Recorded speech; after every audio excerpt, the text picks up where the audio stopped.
Hey guys, Matt from Eastwood. We're here at my home garage giving you guys a quick little project on my Model T.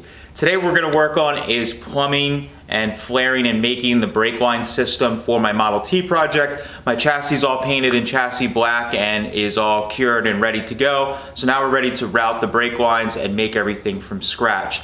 Today what I'm going to show you guys is my preferred tools and methods to get this job done really quickly and really easily. So let's get started.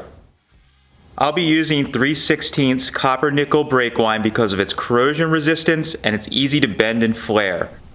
I started by making my bends to go from the rear wheel cylinders to the T-fitting on the rear. With the first bends formed in the line, I ran the tubing deburring tool over the outer and inner diameters of the tubing. I then installed the fitting and installed the brake line and the Pro flaring tool.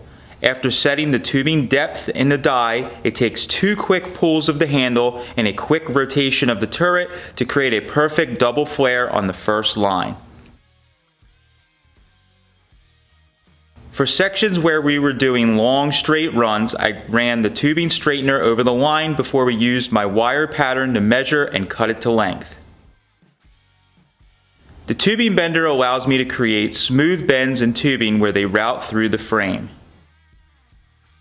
After each bend, I checked my progress with my wire pattern and marked out the next bend.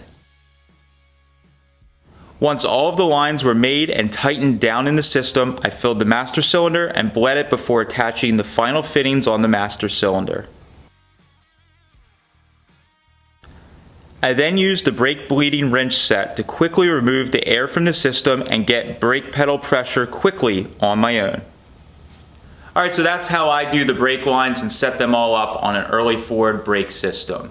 Now the tools and methods that I use to complete this job are going to be the same whether you're working on an antique car like I was doing or you're working on a more modern vehicle. The braking system and the lines are basically exactly the same, so you're going to need those same exact tools and you're going to be doing the exact same thing along the way.